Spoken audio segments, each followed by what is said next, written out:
What's going on, guys, and welcome to July's episode of Game of the Month, the show where we pick a game at random every month, and at the end of the month we talk about it. My name's Seth, and joining me today is Chevy. Chevy, how you doing since we did Plus Club, and are you excited to talk about Elden Ring plus Shadow of the Erdtree, since I've played through and beaten that myself? The game that you picked for Game of the Month. Doing pretty good. This month was kind of weird for Elden Ring because I play primarily co-op, and the co-op mod breaks every single time they update the game, and because it's so fresh, it updated a lot this month, and I didn't get to play as consistently as I would have liked. I am all over my own words today. I feel it. So, But you did get to play it. I did play, yeah. It's kind of unfortunate, though, because this is the game you picked for Game of the Month. Every 3 months, I pick, we pick, you guys pick. Yeah. So that's bad timing. Yeah. It's it is what it is. I just wanted to try to beat the game this month, and there was like 3 separate times where I went to play it, and it just was broken because I was waiting for the co-op mod to be updated. So. Yeah, well, we will talk about where you're at in the game and what you're doing when we get to it. I'm excited to talk about this as well. I actually dove in to the DLC and finished it. And that's why this episode was delayed by a day, is because I was on the last boss, and I will not be talking about spoilers for the DLC, but if you guys know the last boss, it was a bitch. So I was like, I have to beat this before we talk about this. So I did that. We will talk about that. I also want to remind everybody that on Plus Club, we didn't know what the games for August were for PlayStation Plus. Those games are Ender Lilies, Five Nights at Freddy's, Security Breach, Lego, Star Wars, Skywalker, Saga, and I will echo the opinion of who said that on Discord? Was that Chris? That said we're getting too many Lego games. That was basically a summary of what he said. So. Yeah, let's see. I feel like we've had enough Lego games on PS Plus. Yeah, I agree with you. But we'll play it, we'll review it, and it'll be a good time, I guess. More Lego stuff. All right, so before we talk about Elden Ring, and if you're new here, make sure to subscribe and like the video, guys. It helps out a lot. But I'm saying subscribe because we might possibly pull some people looking for Elden Ring stuff. And hi, welcome to the channel. We'll be discussing Elden Ring here in a sec. But we got to pick a brand new game of the month for August, and we got to do it randomly again. So before we talk about Elden Ring, let's figure this out. So the games that we have on our back burner list right now, in case you don't know, we have a back burner list. We pick at random. The game that lands on, we will be playing throughout August and then reviewing at the end of August. So we're going to figure that out. The games on the list are Armored Core 6, World War Z, still on there, still worth playing. Baldur's Gate 3, Tekken 8, DayZ, still worth playing. Grand Blue Fantasy Relink, Helldivers 2. I'd actually like to play that because a lot of things are coming to it, and they keep supporting it. So me and you kind of stopped playing it pretty early on. So Age of Empires 4, Earth Defense Force 6 was just added because it just came out. We both picked it up, and we would like to play it. Age of Wonders 4, The Finals, that'd be a very easy one for me, and Street Fighter 6. Any of these calling to you this month? Anything sound like they would complement well with Ender Lilies, Five Nights at Freddy's, and Lego Star Wars? Wow.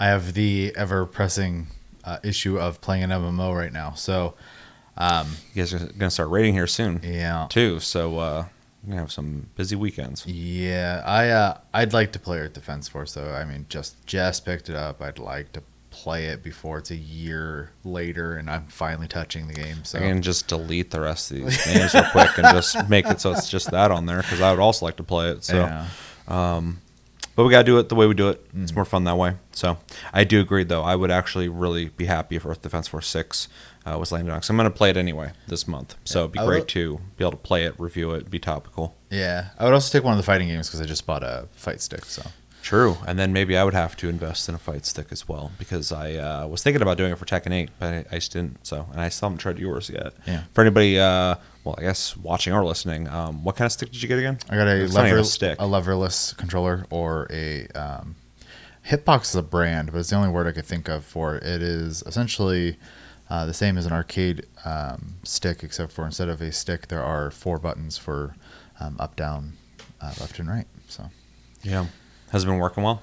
I only used it once. It's very responsive, which is nice. I am good. not used to it, so that's Yeah. going to take some practice. That was the big hurdle for me when I heard about it. Like, on paper, it makes sense, but looking at it, it's like you'd have to reprogram the way you play these games, and you can do it for sure, but it's going to take a second. So Yeah, I'm so used to using my thumbs that using my fingers is yeah, a learning curve. So for sure. All right, well, let's find out if we're playing a fighting game or not. I'm going to spin the wheel. We're going to find out what we're playing in August. I'm going to do this in 3, 2, 1, and we're spinning. It is going around and round, and we will find out very shortly what it's going to land on. And it looks like it's going to land on Grand Blue Fantasy Relink, which is interesting because I wasn't really in the mindset to be playing that, but I've been saying forever I would like to finish it. just finish it because I'm like right at the end of the game and I just haven't touched it. So that's cool with me. Also, I'd like to get to the end game part because that's the more like multiplayer centric part of the game. Me and you dabbled in a little bit, but Yeah, it lets you like sample it as you're going through the story. But then I know once you beat it, you don't get the full extent of it until the end. yeah, you get like the actual multiplayer basically. Yeah. So And for anybody who doesn't know, Grand Blue Fantasy Relink is a action RPG that has a story campaign. You go through, you fight stuff, but then has a multiplayer component as well, where you can basically just like go on missions and fight things, kind of like Monster Hunter. Similar vein to Monster Hunter, yeah. Yeah. So. But it's a JRPG. Yeah. So that's kind of interesting. So we will play that in August, and we will review it and let you guys know if it's worth playing at the end of August. So what do you think? I mean, like you said, been wanting to like get that through it and just like be done with it at some point, and now that we have to, I don't have an excuse not to. So Yeah, same. All right, well, anything else on it? All right, well, we'll play it. We'll let you guys know what we think of it. All right, so let's jump into Elden Ring. If you guys didn't get a chance to play Elden Ring, where you been? It was it's been a phenomenon for a while now, or since it came out. Before I go into basically what the gameplay is, I looked up real quick. So I was like, how do I summarize the story so like shortly, or like how can I do it quickly since it's so like lore rich? And I found this thing on Reddit I thought was kind of funny. This person called HPLC, what was that, R? yeah, 2 years ago, explained this like someone was 5. And they said the story synopsis basically for Elden Ring is: big golden tree shows up and takes over, creates God to rule over it. God Mom has a bunch of kids. One of the kids gets hurt and goes into a coma. God Mom steps out for cigarettes and never comes back. Kids fight over the house after she's gone and ruin it before retreating to their separate rooms. Random stranger shows up, starting to off them one at a time. I was like, you know what? that's though incredibly simple, pretty accurate. It was pretty. I thought it was a funny way to put it, because I'm like, yeah, then you're going to become Elden Lord, or at least trying to. But I read a lot of people's attempts at trying to simplify the story, and nobody could do it in like one paragraph. Yeah, everybody just had a bunch of shit to say, trying to cover everything. And that person was like, "That's a good attempt." Obviously, there's a lot more to it, but that's basically it. Yeah, I mean, the only thing you're really going to get simpler than that is just like taking that and ripping it into bullet points. Mm-hmm. So, yeah. So anyway, Elden Ring is from Software's one of their later attempts at entries to their Souls-like games, third-person action games, RPGs, where you run around, you explore, you find gear, weapons, armor, you gradually level up. Everything's pretty minute when it comes to stats. The big thing with these kind of games, but also Elden Ring, is boss fights that are challenging, but mostly fair, just really intense. And you explore the lands between, trying to become Elden Lord. It's a big-ass map that is not just on the ground, but also underground, all over the place. and you can play it multiplayer, but there's some stipulations. Or if you play it modded, you can play it completely co-op, which is pretty cool. I haven't tried it yet, but maybe Shiv can give us some insight on that. But the normal co-op, you have to basically summon people in, and they're restricted to a certain area. And if you defeat a boss or if you die, they get casted out. You have to re-summon them back in, or as we used to say, fingy down, because you have to use a finger to bring people in. It also allows for you to invade and be invaded by other players. And yeah, basically the game's just trying to fucking murder you in a beautifully designed world. So that is Elden Ring in a nutshell. We both played it quite a bit. I think you've played more than I have at this point. And done less. Which is crazy, yeah. Yeah, you have significantly more time and you haven't beaten the game, and I've beaten the game and the DLC. So yeah, let's jump into your impressions. However you want to go about it. There's a lot to the game. Okay. Well, I'm going to start with, I guess, my history with FromSoft games real fast. Sure. Which is basically non-existent. I have dabbled in a couple of the games, specifically Demon Souls, Dark Souls 1, Dark Souls 2, and Bloodborne are the only ones I have played prior to this. And none of them for a significant amount of time outside of maybe Demon Souls.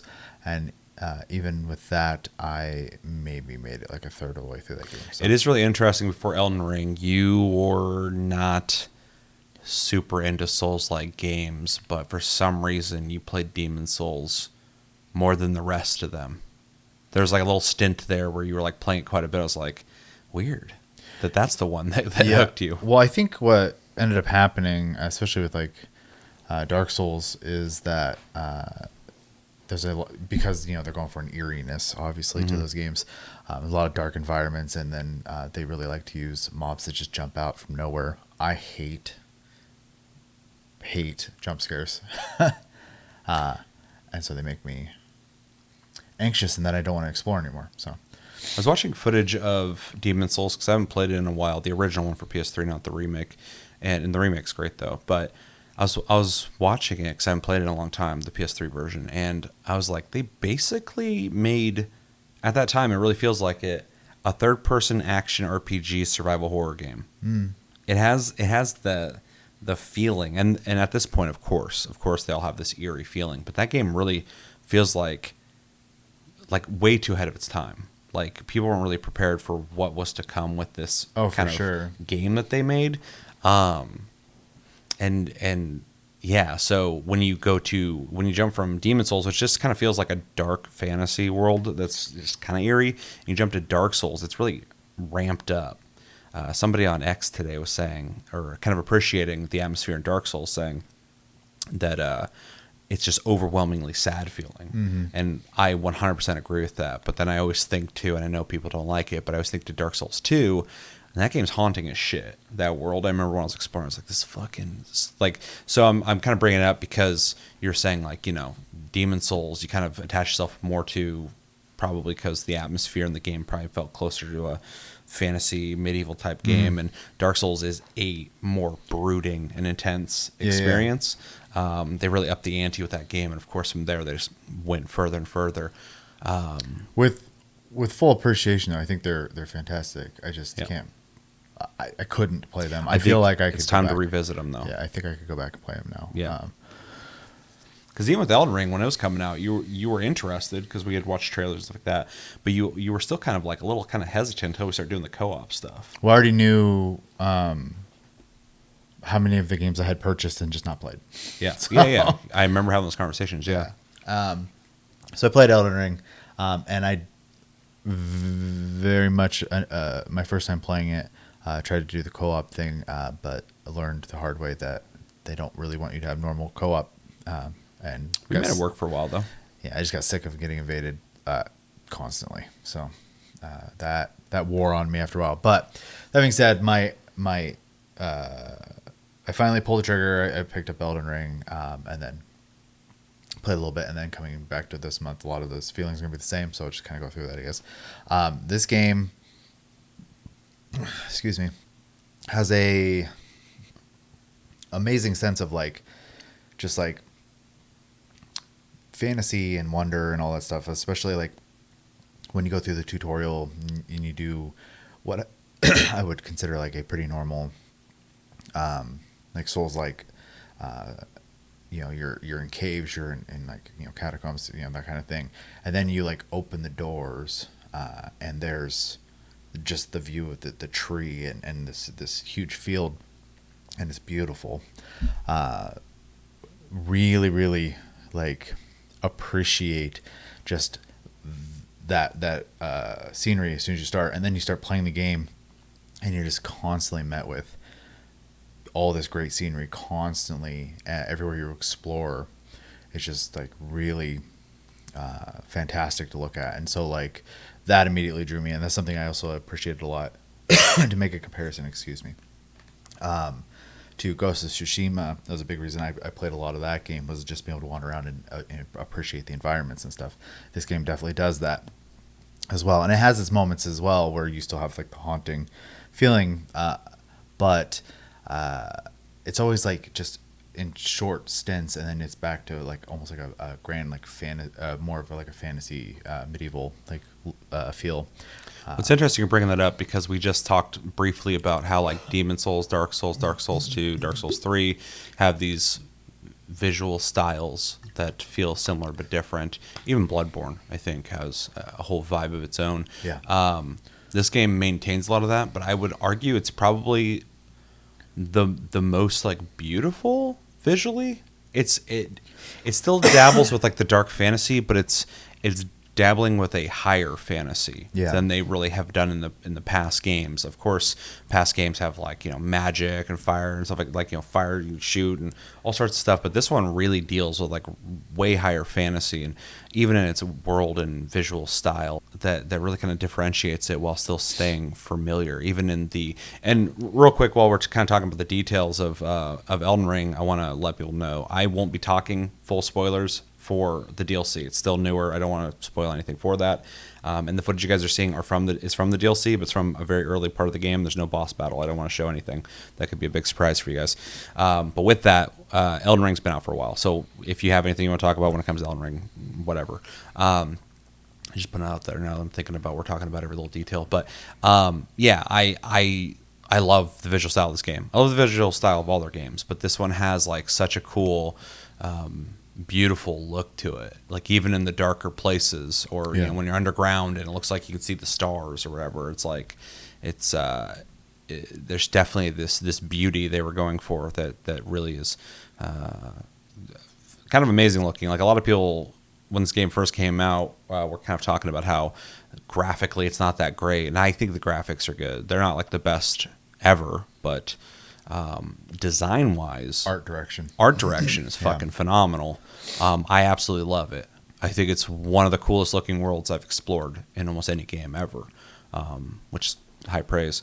I still remember when you first enter the DLC, and you guys have seen it in like trailer stuff, but like there's like the shadow tree and these like crazy draping string things in the air, and it's fucking insane looking. I was looking at them like, what a visual. Like this is and then there's just sprawling field with all these like phantom ghost fucking gravestones and shit. And it's just like beautiful. Like I was just like, but it's so eerie. Yeah, mixed in with flowers. Yeah, it's just like gorgeous. So anyway, I just wanted to add on to what you were saying already. Well, yeah, and so like I just immediately attracted to the art of the game, and even in some of the more disturbing zones like Caelid, for example, though I don't necessarily think it's beautiful in like the sense like flowers are beautiful, it is still crafted in a way that I really appreciate the way it looks, even though I hate it there. Oh yeah, Caelid sucks. But everything still feels crafted when you're there, and I love that. And there's like a story told in that destruction of that area, which is just something you just don't really get in a lot of games, I would say. The game also does a really good job of taking all that and giving you all these little how do I word this? There's little bits of lore in the game that you kind of discover as you go through, because the game doesn't really like blatantly give you the story, but then you'll get to certain parts of the map where you like maybe part of the lore, and you go, oh, that's crazy, that's from this event that happened, blah blah type of thing. And just being able to do that even is like really cool. That's one of my favorite things about the Souls games, at least, including like Demon Souls, Dark Souls, even Right. Bloodborne kind of, but it has the same vibe, but they're all like post world, like where you're playing something already happened, Yeah. and that's always intrigued me. And this game has that as well, but it's so much more grand. There's so many events that have happened in this world already. Yeah, after Mommy left. Yeah, after everyone went to war and then all went to their own places. There's so much. It's such a history rich, dense, lore dense world. Yeah. That feels like it. Like you can look into the lore and you're going to see the evidence of that lore in the world. It's like super fucking detailed. Well, even things like, the Black Knives, for example, they could just be an enemy type. They could just give them that name, but there's a whole story about basically what and why, with them. And it's, it's pretty awesome. It's the same way with like questing, though. Questing is probably one of the rougher parts of the game, only because, it's not holding your hand at all. So it's not going to just point you in a direction. You talk to some person, sometimes they don't even say anything related to what you need to do for them. And then you just kind of figure it out as you go type of thing. But they're usually a lot of connection in like whatever journey they're going on, and then the areas they're in as well, which is awesome. So combat is, basically if you played a Souls game, it's very similar. It's just, newer, more refined. I think animations are a lot better, especially in the DLC. There's some crazy weapon animations in that DLC, like the ring weapons, and the punching weapons and stuff like that. I'm so used to like you play a Souls game and a lot of the animations are just swings and strikes and jabs and stuff, and then you got all this like flipping and throwing and stuff like that now. Even like traditional sword style weapons. Some of them have some pretty interesting animations. Yeah. When I know also with the DLC, they added a bunch of like stances, depending on how you time your swings and stuff like that. Really neat ideas. I know everybody who's playing the DLC or has beaten the DLC knows what I'm talking about. I'm not going to go into detail, but I have a sword and a stance that goes with it, where a lot of the attacks are like forward attacks, but then you can hold down your the move button and you just hold your sword out to the right, and you just walk at people, and then you can strike in a really interesting way. So the light great sword, right? Not something I'm talking about. Like I said, I'm not going to talk specifically about what weapon is because someone might want to find out on their own. Yeah. But the stance is an interesting thing that a lot of people pair with this weapon, and it's kind of cool that it's not just you hit the button and you do the attack. You hold it, you walk a certain way, and then when you attack, you'll do the attack. So yeah. Let's see. The one thing also that I noticed from this game, and I'm sure everyone has noticed who has played this game, is just the sheer variety of weapons, spells, etc. Like there's just a lot of choices for combat, and that allows you to obviously like go into combat with more options and stuff like that, and you can either choose to do it the hard way, which is just always stick with one thing and just try to do that with every fight, or you can go to a fight and figure out what the weaknesses are and tool it for that instead. So the difficulty is kind of in your court when it comes to that. I saw somebody a couple days ago on, I think it's Reddit, was asking about Elden Ring and asking if they should play it as somebody who doesn't really play games like that. Is it hard or whatever? And somebody's like, this is both the hardest and easiest from software game that's come out, because it really depends on how you play, what you equip, and how you go about it, because these fights can be really easy or really hard, and you can choose for them to be really hard if you want them to be. And there's just a lot of it's a much more malleable experience than the more linear games before it. Yeah, and it will reward you for exploration, making it easier to play as well. Because especially like if you do a bunch of catacombs, you get a bunch of the flowers. You can use those to upgrade your summons. Your summons can help you in combat and live longer that way. So And yes, summons are fine. yeah, wow. People who complain about summons don't use them, but people who want to use them, they're in the game. They're meant to be there. It's fun to use them. It's a gameplay mechanic. If you choose not to use them for the challenge, I can respect that, but I won't respect somebody giving people shit for playing the way they want to play. Yeah. So that's my stance on that. Which I think actually the summon system's a lot of fun. There's a lot of them, so there's a lot of different awesome. like types you can use. I've a lot of times I'll just stick with one, but every once in a while, depending on the fight, I'm like, oh well, they're kind of getting trucked a little too easily. I'm going to switch to maybe like one where like 3 people appear instead, and like there's more targets, and I can maybe buy a little more time. Just allows new strategies. Yeah, I came back to this game this month after not playing it for a long time. I played through and beat it basically when it came out, and I haven't touched it really since. And so like I forgot how to use like the horse. I forgot how to do all this stuff, but I completely forgot the summons existed. And I was playing through the DLC, and then at one point I was looking through stuff. I'm like, what is this again? I was like, oh yeah, there's fucking summons. I completely forgot this was even a thing in the game. Yeah, and there's different kinds of summons too, and I don't mean like like, oh, this one's a dog, this one's not. I mean like there's summons you have as like equipment, and then there's storyline summons that'll wait for you outside of boss gates that you can call. They'll have gold symbols on the ground, and you can summon them to come help you too, which is kind of a fun thing to see who's relevant to what boss fight and stuff like that, especially if you met them while playing and exploring and stuff. So boss fights are good. There's only a couple of things I just really can't stand fighting, and it's not that they're hard as much as I just think they're annoying. The crystal people is a good example of ones I think are really annoying.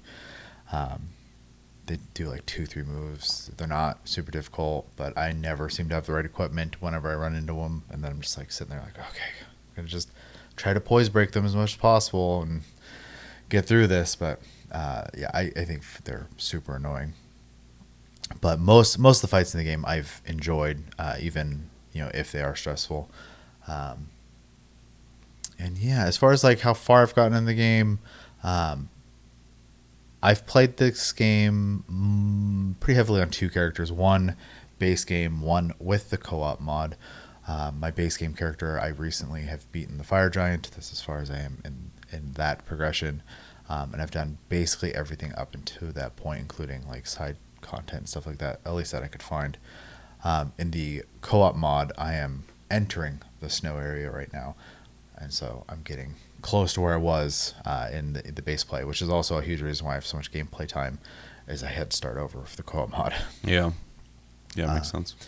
I guess to talk on that real quick, in case you're playing on PC and you're curious, the co-op mod is called the Seamless Co-op mod.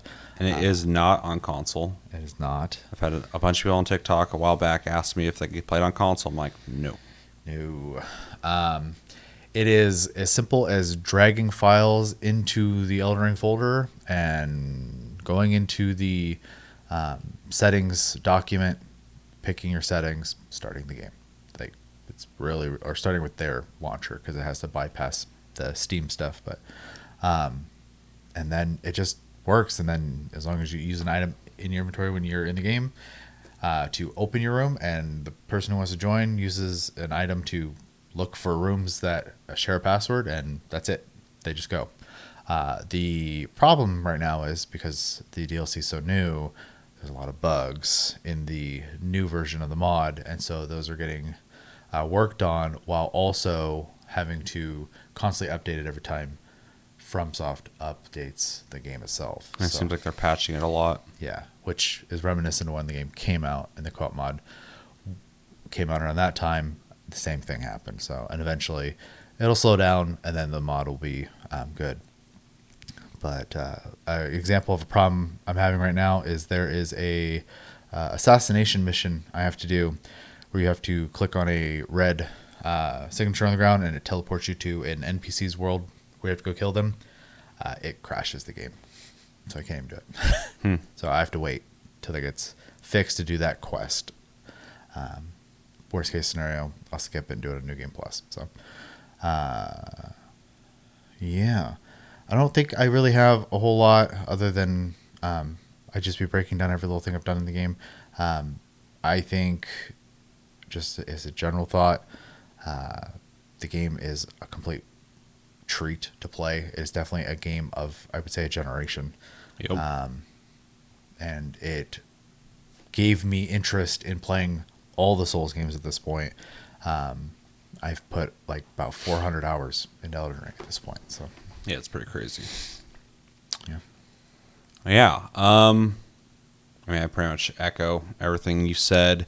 First off, I think I strongly agree with you saying it's like a once in a generation kind of game. When I think of this game, I think of games like The Witcher 3, Red Dead Redemption 2, Grand Theft Auto 5, like all these games that are like so big and just up the standards of what they can offer. This game is that. I can't think of a action RPG fantasy game that's like this because of the challenge and the way the combat works, but just like the scope and scale and the amount of variety in enemies, dungeons, shit to find all over the map. Like if you want a masterclass in how to design maps that incentivize exploration without telling you to go explore, there is not a game that is better at it. There could be games as good. There's not a game better than Elden Ring, like period. I remember talking about this when the game first came out. You don't explore because it's like, go over there. There's a dungeon over there. Here's your side quest. You go over there because you want to go over there. And you will always get something for going over there. There's always a reason to explore everything in Elden Ring. It is immaculately designed. And that's not a surprise because FromSoft has been making amazing map designs in their game since Demon's Souls. They're really good at it. And I remember when this game was coming out, I was like, how are they going to handle an open world? That's going to be way harder than, making these more linear, interconnected, interweaving pathways that kind of lead to here and there. And all of a sudden you come out here and you're like, oh shit, I was here earlier. They did it. They did it better than I could have ever imagined. The map in this game is coming back to this game this month. I was looking at the map and running around on it and shit. I'm like, I forgot how fucking insane this map is. It's so well designed. It's so varied. There's so much stuff to find. Like I said, masterclass on how to. Ubisoft should take that class on how to fucking make world maps worth fucking exploring. I do agree that quest structure leaves something to be desired if you want something to be a little more straightforward. I've always kind of viewed a lot of these quests, even though some of them you have to do to have certain outcomes, as you've entered this world without any knowledge of really what's going on. And so to go on these quests and understand them, you need to invest yourself a little further into this world to figure it out as your character would have to figure it out. It is hard. There's no arrow going like, over here, go talk to this guy, blah, blah, blah. It's really, I get it. A lot of people are like, it's fucking impossible to figure out these without going on the internet. But I appreciate that they do that. I kind of like the communal aspect of, people playing Elden Ring and working together to figure out all these cool things.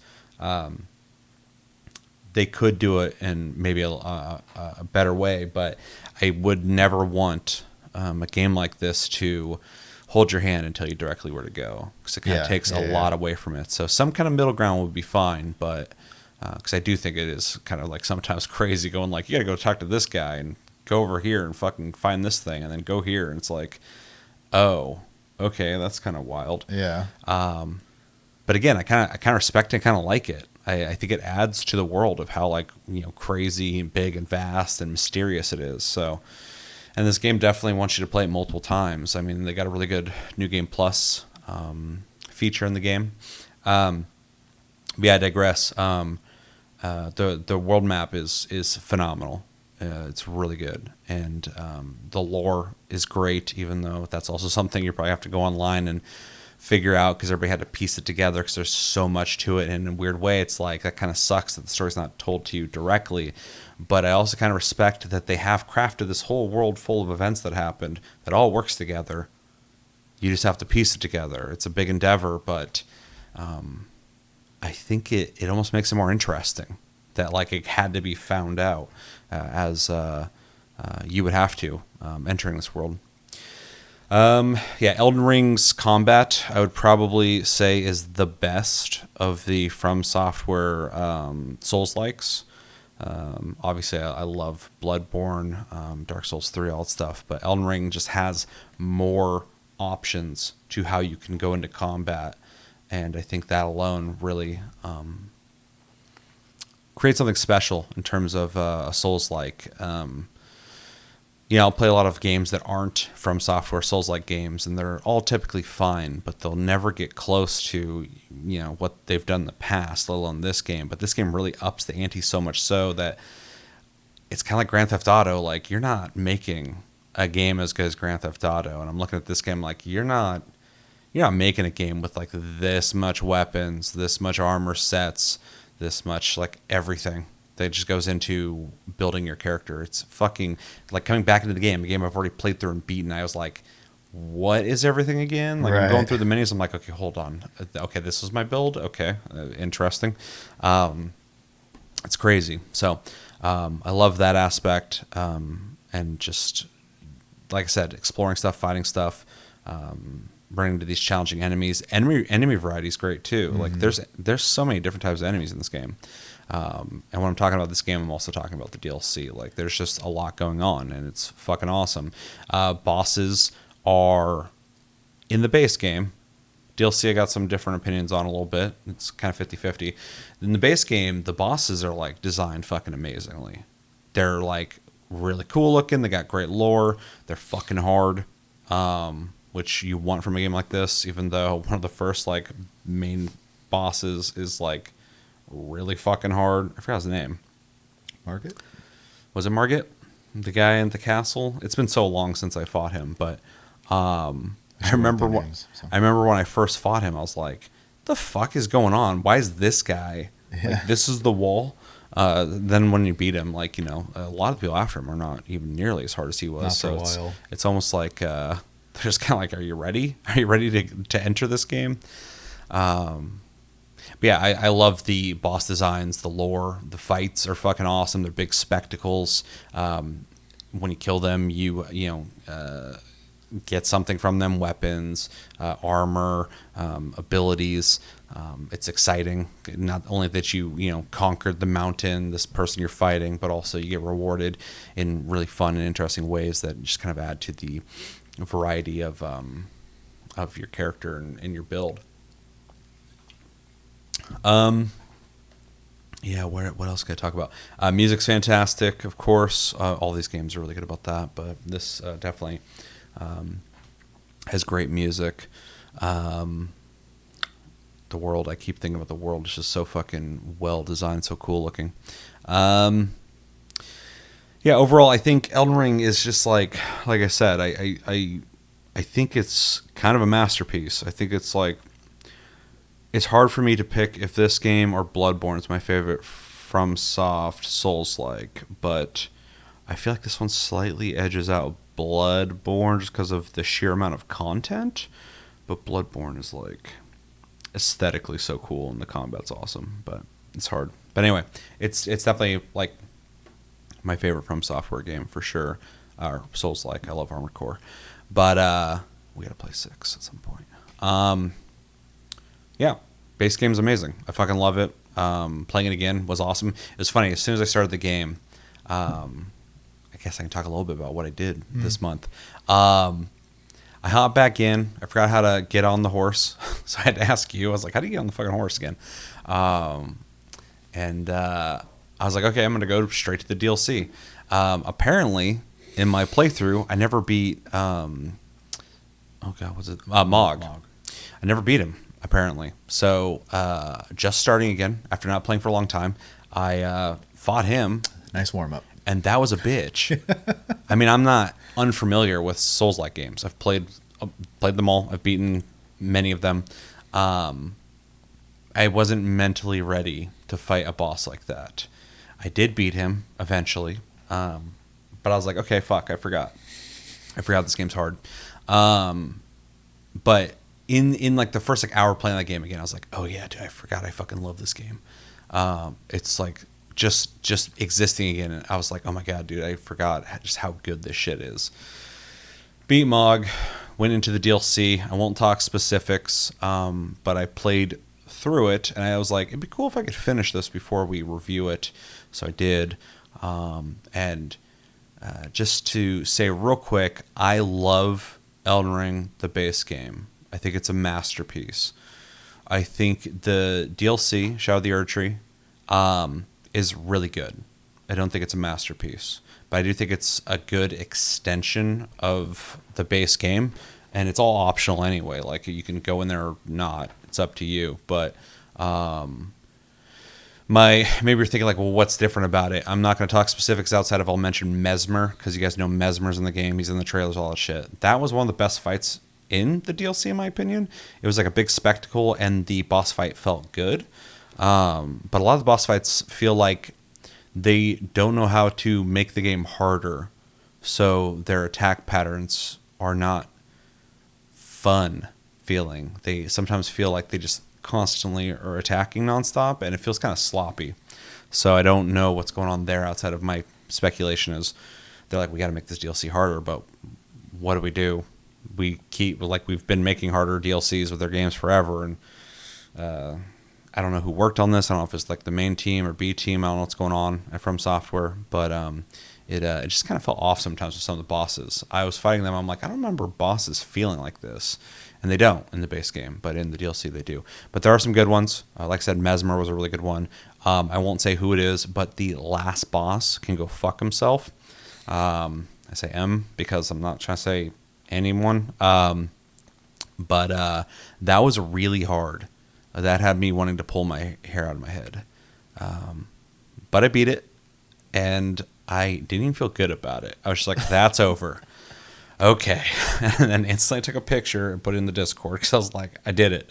I didn't tell you guys I was doing this, but I did it. Yeah. But yeah, I think visually the DLC is like really fucking cool. I loved just looking at stuff. The fights, most of them were pretty cool. I thought some of the design was kind of weird. There was a lot of dead ends, which I thought was kind of weird. You just like be going, fight someone, and then that was it. You got to turn around. I'm like, okay. And that does happen in like some of the dungeons, stuff like that in the base game. But this felt like, I don't know, like they didn't plan it well. I don't know. It just felt kind of off. And then the shadow tree, whatever the fuck you call it, fragments. In case you guys don't know, you have to find these to basically increase your stats by a percentage in this world only, not in the base game. So you can fight these bosses that are all super fucking hard. They're scattered all over the DLC, and you have to go find them. I heard somebody talk about this, and at first I was like, I don't know if I agree with that. And I thought about it, I was like, I kind of agree with that, actually. They were kind of saying that in a game where you are fighting, killing, leveling, finding gear, increasing your weapons, stats, stuff like that, it seems kind of weird that they would turn progression into finding items across a map, and because you're so relying on those items, you start just kind of looking for them specifically, which makes the exploration feel less organic and more like a Far Cry game. That's me saying that, not the person I was listening to talk about this. For me, it kind of felt like that. I was like running to locations. So I'm like, okay, is there one in this area? I'm like running around. I'm like, okay, is there one in this area? And it turned into like a check, just kind of checking off on a list, instead of when I played the base game, I wasn't thinking about, I need to get this checked off, get this checked off. I was just like, I'm just going to explore. I'm going to live in this world and enjoy. And so I don't think it's necessarily bad, but I just feel like it starts to gamify the experience more than I would have liked. And so it's not the direction I would have wanted the base game to go in, and it didn't, obviously, so it's good. I'm glad they adjusted in the DLC, but in retrospect, I didn't like the experience of finding these to become more powerful to fight the bosses. And so if they, make their next game, I hope they don't dabble in something like that again. But it's worth experimenting with. A lot of people are like really upset about it. I'm not that pissed off about it. I was just like, yeah, I kind of get where you're coming from. I think it kind of cheapens the feeling of the exploration and the progression. So I also feel like the map isn't as littered with stuff as the base game. But the base game, they worked on longer than this DLC. So, and it's just a DLC. And for a DLC, it's fucking huge. Yeah. There's like a huge chunk of land, a bunch of bosses. People I see are complaining about it, but like there's a lot of content here for just the DLC. I mean, this is basically an expansion. And so I don't regret playing it. It was fun.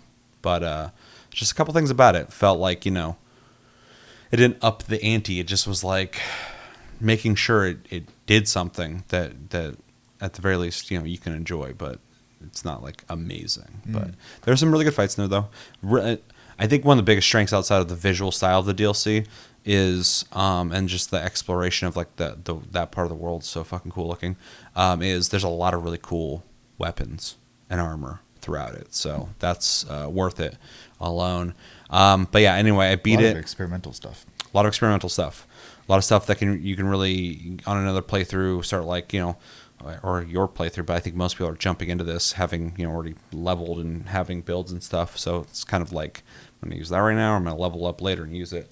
A lot of stuff that can really change up and augment builds to make it interesting. This is the first and last, well, not the first, I guess it's the last DLC. There was DLC before that. Wasn't there like some Coliseum thing or something? They added a PvP thing, yeah. Yeah, I haven't tried that. But this is the last major DLC for the game, which is kind of sad. But with it allows for some really interesting builds you can now do with the stuff they added. So I'm glad they did get experimental with that.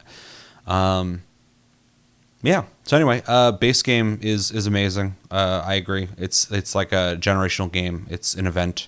It deserves all the praise it gets. And the DLC was good. It was good for sure. It just wasn't as amazing as I wanted it to be, but it's not. It's 100% worth playing through. So, and if I play through, second time, I would probably go do it again. So, yeah, I don't know if I have anything else to really add. I haven't played the mod. I have played multiplayer the traditional way. It's a lot of fun. Some people are like, it's cheapening the experience. I'm playing the game for fun. I beat all the bosses by myself anyway, but then I also will play on someone else's game with them, and that experience doesn't exist in another game. The Elden Ring experience with friends, there's no other game like that. Why the fuck wouldn't I play with my friends? It's a really cool experience. And if you haven't tried it, find some friends, play with them. Yeah, I would like to try the co-op mod, just start a new character and do that. So, yeah, I think that's everything. There's a horse in this game. That's pretty cool. Mount. A lot of cool bosses. Bunch of cool shit. Game's fantastic. I could just really pick this game apart and talk about everything in detail, but I think that's pretty much what I think of it. So, yeah. You got anything else? My very tiny experience with the DLC. Talk about that a little bit. I did beat Mog on my non-modded character, and so I just went ahead and checked it out real quick. I didn't get very far into it, so I wouldn't be able to spoil anything for you if I wanted to. You know why I don't think I killed Mog? Because he's optional? Well, he's optional, but at the time that I was playing, everybody was talking about the exploit where you could kill all the people on the hill and then the bird on the cliff. Yeah, wow. The people aren't an exploit, but the bird is. The bird. Yeah. I mean, just the areas like the exploit. The XP farm, yeah. Yeah, the XP farm. So that was like the big hot thing. People had found that out, and they're like, "You got to go here, and you got to fucking shoot the bird and shit." And I went there to check it out, and I ran through a little bit. But while I was there, I was like, it felt kind of tainted to me because I didn't want to be doing that yet. So I was like, I don't want to even be here if this is like the easy way to get XP, and I left. So I think that's why I never just explored further and beat Mog. Yeah. Because when I hopped in, I was like, okay, where do I got to go? And I showed up there, and I was like, oh yeah, this place. And I ran forward, and I was like, I don't remember this part of this place. And then I went up the elevator and there's Mog, and I'm like, I haven't been here. Interesting. Okay. Yeah. And I guess I won't bring up. There's a tool for that fight you can find in a completely unrelated area in the game. So, What's the tool?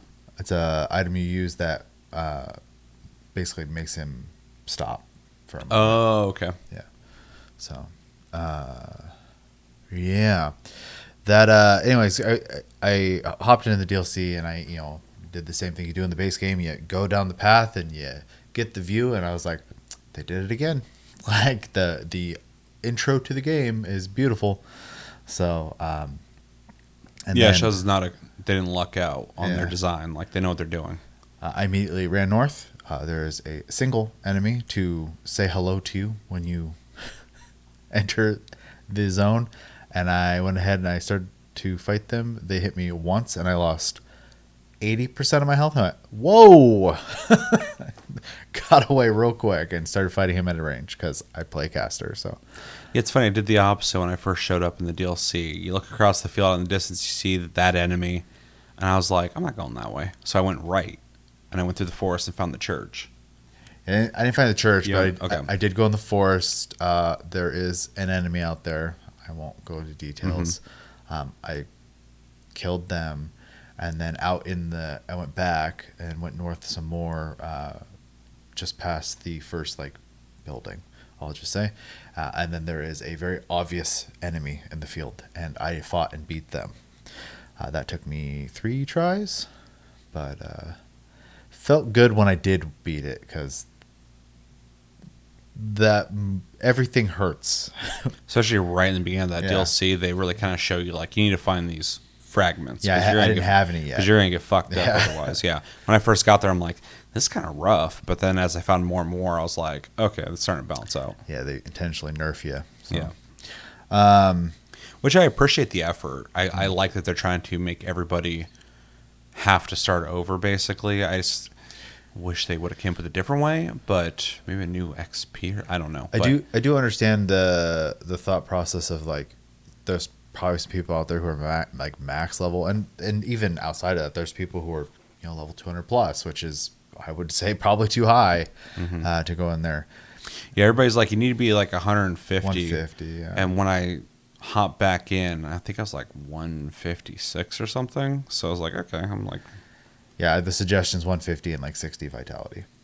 So I don't know if I have. I think I have 50 vitality. you're close. So. But I have like 99 dex and Yeah, some other shit. probably would have stopped so at 80 just because the soft cap. But I was fucking. Yeah, I wasn't even thinking, dude. I was like, I'm maxing this shit out. dude. my first character, I didn't put any thought into it. My second character, I've very carefully stopped putting points. I would say every time I play a Souls game for the first time, I don't look into anything. I just play it organically. So yeah. Other than that, I have seen, it's impossible at this point to have not seen anything in the DLC, especially if you were on TikTok and it even gets a whiff that you're interested in the game. yeah. So I've already seen a lot of the DLC, and visually it looks really cool. I've watched a couple people stream it as well. Did you get the final boss spoiled for you? Not yet. Okay. Happened to Josh. I have an idea of it because I may have saw a spoiler and then just went past it really quick because I didn't want to know. I'm not super worried about it, only because I don't really think it's that big of a deal for this game for some reason. Yeah. Just like when the base game came out, I knew the end boss. I've never even fought it, so but I mean, it doesn't matter. I don't play these games for challenge either, though, so knowing the fight doesn't matter too much to me. There's an interesting conversation around the final boss that people are pretty opinionated about, so that's why I asked. Yeah, I mean, I'll hopefully eventually get there. Yeah. Finding time is always the hard part when you're playing a million games. Yeah, I think that's pretty much all I can say on the DLC, because I really personally didn't do a lot of it, and I just happen to know a bunch of it. So I'm looking forward to playing it myself at some point, though. So Yeah. Yeah. Anything else? Nope. All right. Well, it sounds like we both like the game. Recommendations? If you want to buy a game and get all the content, True. this is one of those games. Yeah, I still see all the time when a AAA game comes out and people are complaining about it, people always bring up Elden Ring. Yeah, the conversation I've had with a couple coworkers at this point is there are 2 games that have come out recently that if you want your money to go somewhere, you'll get your as much as you put into it financially, basically, which is Baldur's Gate 3 and Elden Ring. Like, Yeah.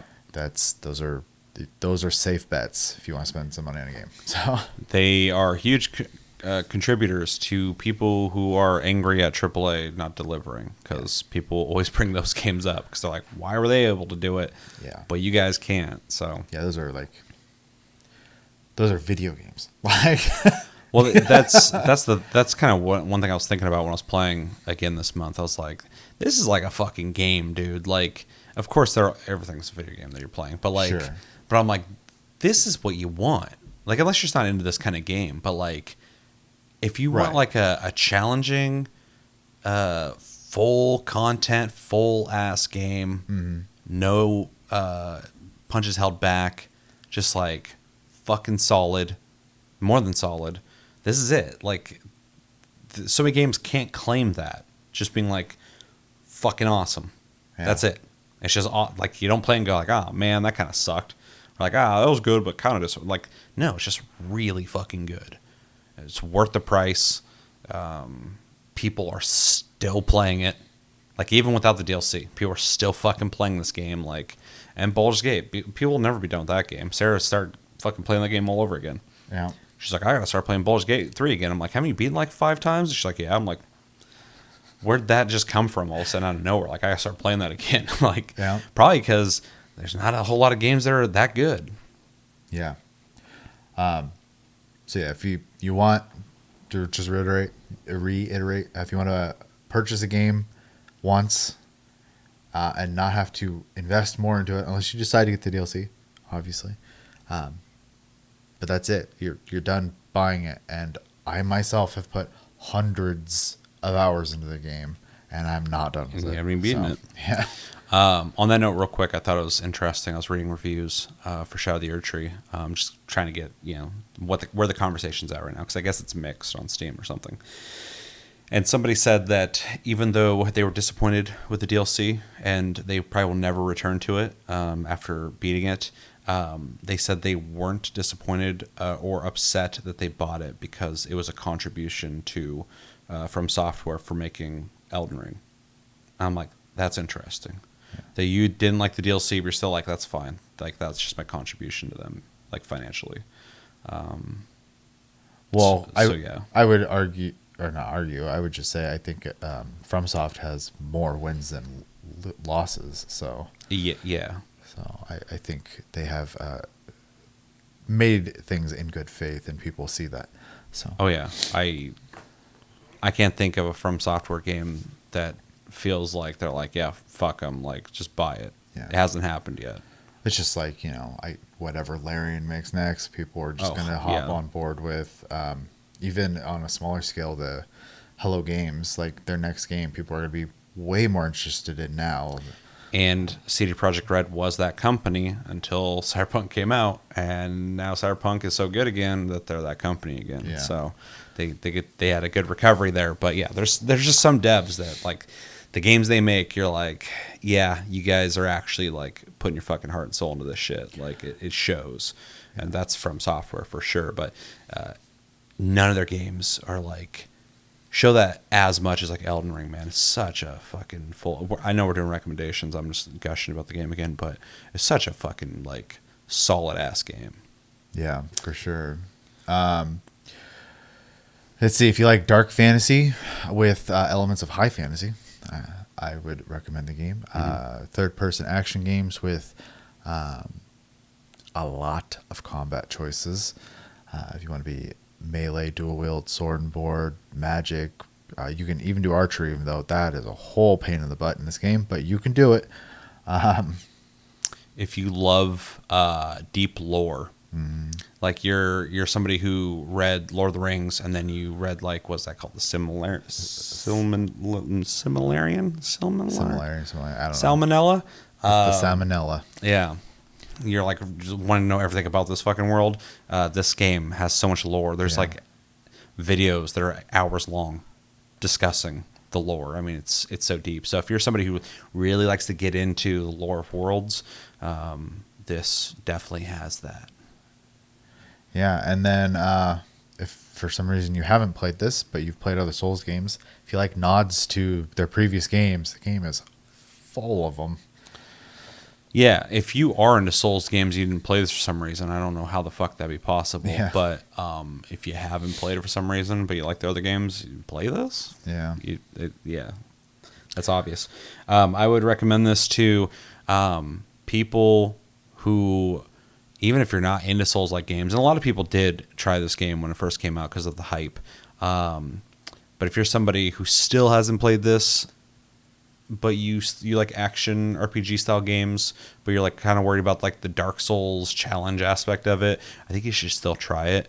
And one recommendation I'll give you that I say every time a new fucking From Software game comes out and people say it's too hard, just go grind. Like go and explore in this game. Yeah, like Don't boss rush. That you'll pull your hair out, and that's not the way. Unless you want that challenge. But if you're like I kind of want to get into this game, but it's too hard for me. It can be less hard. You just have to go find the right gear. Just level up. Just grind for a little bit if you feel like it. Find the right gear. Rethink your strategy. Every fight in this game, there's been fights in this game that I felt like I was like, even the last fight in the DLC, I was like, I don't know, am I gonna fucking beat this dude? Like, this is fucking crazy. And then I beat him, I'm like, holy shit, okay, it's over. So even, from my perspective, someone who's not worried about the challenge aspect of these games, I still get into a fight. I'm like, this is fucking really hard, man. And then I beat it. And same thing will happen for most people. It's got to keep at it. Yeah. So Yeah, for sure. And then also anybody who likes challenging games. If you like shit that's hard, play this. I'm also going to add, if you like PvP, because the game has a full PvP system. You can do it in the form of invasions. You can do it in the form of Colosseum. There's all sorts of PvP options. There's also, if you want to live your fantasies of being a knight in shining armor, there's a PvP trinket that will send you to someone who also has a trinket. Theirs calls for help, and yours accepts the call for help, and you go defend them from an invader. So if you're into that kind of stuff, it's also in the game as well. If you like co-op boss fights specifically, it has co-op. You're gonna get invaded. I'm just throwing that out there right now. It's not a maybe. You're gonna get invaded. But if you like a co-op game, it's co-op with up to 2 friends, I think, in the base game. And you can call in random people too. Yeah, and the co-op mod's up to 6-player co-op. So is it? Yeah, that's crazy. It's a fucking army. Yeah, some of the boss rooms I don't even know how you'd all fit, to be honest. But you can. The option is available. So yeah, if you like finding secrets in games. This game has all sorts of random little secrets, like quite literal walls that if you roll into, they just disappear, and there's a whole nother dungeon all of a sudden. It's insane. Yeah. Field of exploration, yeah. Just finding stuff. You will always be rewarded for your exploration. Yes. There's a lot of recommendations, I feel like. I'm going to loosely recommend it to everybody. It's not going to be for everybody, but I think everybody should. I think everybody should at least see if it's for them, though, because I think a lot of people would be surprised. Yeah, I would back that up only in the case of I wasn't the target audience. So that's really interesting. I know we're just kind of talking about Souls games a lot here, but it's funny how you couldn't really get into Souls games, and then you kind of dabbled a little bit with Demon Souls, and then Elden Ring kind of did it for you, and then for me, I was there when Demon Souls first came out. I played it. I'd already played Armored Core, so I was familiar with From Software. Oh, yeah, I played Armored Core. Yeah, I fucking love Armored Core. It's one of my favorite series of all time. But I remember playing Demon Souls, and I was like, yeah, it's like a trying to be hard third-person action game. I get it. And I just like moved on with my life. And then Dark Souls came out. I'm like, oh, this is like a reimagining of Demon Souls pretty much. Oh, it's interesting. It's basically the same game. And I just went on with my life. And then I played, surprisingly, for people who don't like the game, Dark Souls 2, and it fucking clicked for me. I was like, holy shit, this game's amazing. And I went back and I played Dark Souls. I was like, holy fuck, this game was amazing. What the hell was I thinking of? Yeah. Like, and I went back and played Demon Souls. Like, holy shit, this game was so ahead of its time. Like, what the fuck is going on? So it's like really weird that like these kind of games. That's why I say try out Elden Ring, see if you like it. Maybe it will be that euphoria or not euphoria, eureka moment for you of going like, oh shit, this is really good. It just wasn't clicking. Because the challenge and the design of the game can be kind of daunting, and I know that when you die and you lose your progress, and you have to go recover it, that's kind of deflating. I like it because I like the challenge of it, but like I get that you're like, oh man, I gotta go get my shit back now. It's actually because I'm one of the definitely the type where it is deflating. That has worn off at this point. I have gotten to the point now when I die, I'm just like, I can get more runes later. It's not a big deal. Like, because as long as you just make sure to spend them before you start something new and just realize that you might not get any runes going through this run, it's easy to kind of like get past that. Because for me, a lot of time I was just like nervous I'm losing. That's mostly, I get too in my head about things. And so like I was like, oh, I'm going to lose all my runes and this boss going to be super hard and this things are going to just jump out at me and then I'm going to have to run through this whole thing again with everything respawned. And once I just kind of realized the runes don't really matter. It made it all and if easier. you lose them, you'll just get them back anyway. So just keep playing. Yeah. But I was gonna say I play extraction shooters, so like I'm very okay with like the idea of losing my shit, but also when you get to keep your shit, it's a good feeling, obviously. But it's like when you're playing Minecraft and you fall in some lava and lose all your shit there too. It's just like. That one could be pretty rough. I think that's more rough than fucking Dark Souls. There's usually like hours of progress that could just be deleted. Yeah, 100%. That's what I'm saying. Even back when I used to play Minecraft, I'd have like a diamond pickaxe or whatever the hell like that. Actually, at that time built up and shit, and just like, oh, everything's going great, and then you fall in and you just lose your shit. And you're like, oh fuck, cool, dude. This isn't that bad, but some games just kind of have that loss factor. I think a lot of people, some people are not into that. They don't want to feel like the game's basically punishing them for losing. It's more weight on top of the loss you already suffered. So, but I like it. But I get it. I get why people are kind of opposed to that. Don't like it. We're still in recommendations. Wow. We don't have to be. Yeah, that's fine. It's fine. Just play it. You're already playing it. You just wanted to hear what we had to say about it. And if you haven't played it, just go play it. Try it out. Try your friend's copy out. I'm sure they'll be happy for you to try it out so they can gush about how much they love this fucking game. Should I jump into grades? Yep. I go first? Right? I think so. Yeah. Okay. I'm going to... Is it fair for me to do 2 grades? One for the DLC and one for the game? I don't care if you do. Okay. Because overall, the base game, I would give the Rare A+. I fucking love this game. It's fantastic. Definitely one of the best games in like the last 10 years to come out. Exceeds in every way in terms of the genre defining, the amount of content that's in it. Yeah, it's an easy A+ for me. I fucking love this game. The DLC, if I was grading on its own, I would probably give an A-. It's really good. It's not as good. So the whole package is an A for you then. Sure. I can go with that. But, without the DLC, the game's an A+. I fucking love it. So. Yeah. I have minor gripes that I think they could improve upon. But that's every game. Nothing's perfect. So I'm also going to give it an A+. I was going to go A, but if I constantly base A+ on the idea of perfection, I'll never give an A+. So one reason why I like doing the grading system that we do here, not the 1 through 10, is because people have problems with 10s. or perfect game, blah blah blah. A plus doesn't necessarily mean perfect game, but it just exceeds. It's the best in class. Like you're not going to get much better because there's no perfect game. Maybe you have a game you think is your perfect game. Deep Rock Galactic, perfect game. Well, and it's highly subjective, obviously. Sure, but if we're grading it, if you've turned this game into me and I was grading it, it's fucking A plus. Like it's not the best game ever made, or maybe it is. Doesn't matter. To me, that's an A plus. Yeah. Like people are typically not making a game this fucking good.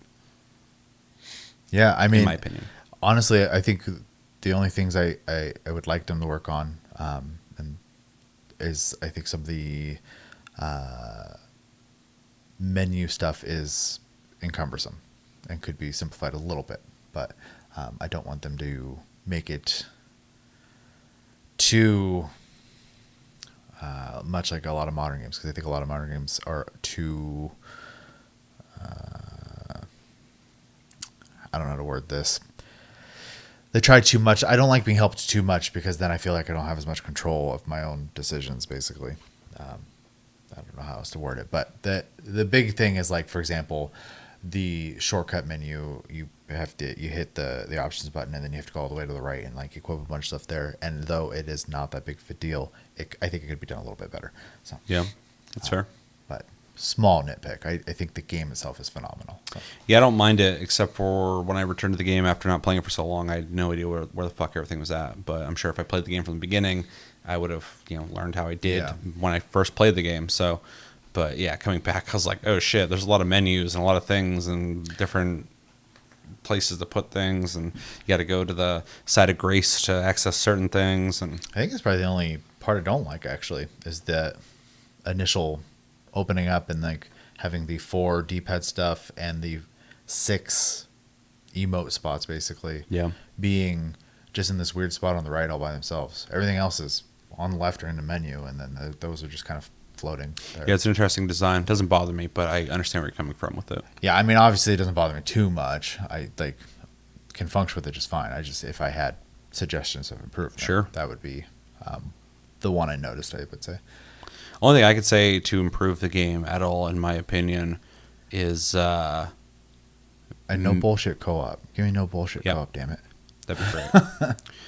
That would be really cool. But yeah, I think questing could be done a little more intuitively without being too easy or hand-holding. Yeah, it doesn't have to point you like in the direction too much, but even sometimes they're so vague. Yeah. I'm just like, how do I glean any information from this? Like, yeah, and that's not even a criticism of this game, but From Software has been working towards that for a long time, and they still haven't nailed it yet. Yeah. But most of them are fine, though. Like I said before, I still appreciate and respect how much they don't hold your hand. There's a lot of balls there, but they could do it in a much more engaging way with visuals and like not like a fucking arrow and no yellow paint, holy shit. But just have like indicators in the world that would make sense to where to go and what to do, and more set pieces that could help with that. Yeah. That'd be cool. So you gave it an A plus. I gave it an A plus as well, and gave the DLC an A minus. You want to combine those two things? I guess it's an A, but I am hard giving Elden Ring A plus as well. So, anything else you want to say on this fantastic game? I'm not done with it. I plan on playing a lot more. I do plan on beating it at some point. It's just hard for me because of Final Fantasy 14 expansion dropping, but mostly I'm looking forward to whatever their next project's going to be when it comes to this formula, because they're going to make another Soul-style game. So Bloodborne 2, big open world. Talk to Sony, but yeah. And you ride a motorcycle instead of a horse. I don't know about that. I think you lost me. Some kind of steam wagon thing. Now, I have no idea. I would welcome them taking an attempt at a different type of fantasy or sci-fi. Sci-fi would be fucking crazy, but Armored Core with their flair to it, obviously. Yeah. Because they mostly just do dark fantasy. So I think I read somewhere that they're going to start making smaller projects after Elden Ring. They don't want to make another gigantic one like that again.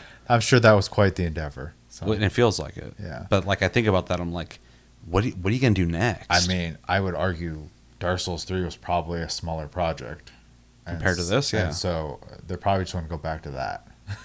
And like Armored Core, Yeah. like that was a smaller project, all sorts of shit. So I bet it's From Software. Whatever the fuck they make, I'll be there. I also think I don't know if it's them or Bandai Namco. Someone looked at the sales of Armored Core 6 and went, "We would like to do more stuff like this." Yeah, I think it did fine. It did better than they expected. Yeah, which is good. They want to. I was so worried more about stuff that. like that now. Yeah, because like as an Armored Core fan, before Armored Core 6 was even announced, I was like, I literally called it. I was like, I think they're gonna make an Armored Core.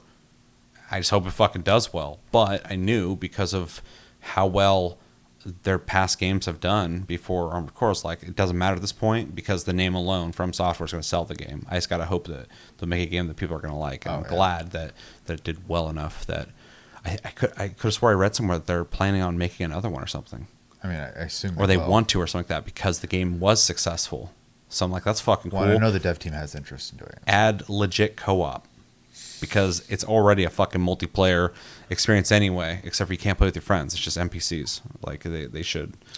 Well, I know this is a tangent at this point too, but I do know that they have acknowledged that the co-op mod exists and that they said they would look into doing something like that in future games. So yeah, I would hope so. And I'm gonna give them some slack because they haven't made Armored Core in fucking ever, and I'm glad they just made a good one. So next one they can up the ante with it. So anyway, that's enough. Just talk about all things From Software. But I am curious about where it goes. Last thing I'll say though is playing this month and being the DLC and starting New Game Plus. I got the itch to play Souls-likes now for some reason. I didn't have it at the beginning of the month. Now I do. And so I'm thinking about possibly... I just reinstalled Sekiro. If there's a Souls-like game from Software that I haven't played that much, it's Sekiro because I just could not get into it. I'm going to give that another try because I'm curious about it. I never beat Dark Souls 3. I would like to beat that. I think I'm pretty close to beating it, but I stopped playing at some point for some reason. So I want to hop back and play that as well. Although it's going to be weird playing that after Elden Ring. And then at some point, I'd like to go back and play Demon Souls, Dark Souls, and Dark Souls 2. But yeah, I've been really, I've just been thinking about Souls-likes like for the last couple of days, ever since I beat the DLC. So, or played through it. So yeah. So if you have any recommendations, let me know in the comments. What Souls-like should I play or revisit? From Software ones, not the random ones. I already know there's a couple good ones, but most of them aren't. Let us know in the comments though. What do you guys think about Elden Ring? Anything? Give us your thoughts, your review. If you want to grade it. Pros, cons. What are some criticisms you have of the game? Maybe you're not into these kind of games. Maybe you're like, oh, I don't get the hype, or it's not really my kind of game. I'm open to those thoughts as well. Not every game is made for everybody. Nor does it need to be. Sure, yeah. I always tell people that because anytime a game gets announced, people are like, "This game sucks." I'm like, "Don't play it. Like, it's not for you." Yeah. And yeah, just tell me what you think. Everything Elden Ring. If you want to talk about the DLC, please put a spoiler warning for anybody who doesn't want anything spoiled for that. But let me know your thoughts on the DLC as well. Do you think it's awesome? Do you think it's somewhere in between awesome and bad? Do you think it's bad? I've been seeing a lot of different opinions on it, so it's been really interesting to hear that. Yeah, let us know everything you're thinking about all things Elden Ring and Shadow of the Erdtree. But that's gonna do it for this episode of Game of the Month. As always, thank you for watching, and thank you for joining me for this conversation, Chevy. And I've been Seth, and until the next episode, which will be Tasty Cast for the beginning of the month. Have a good one, guys, and take it easy.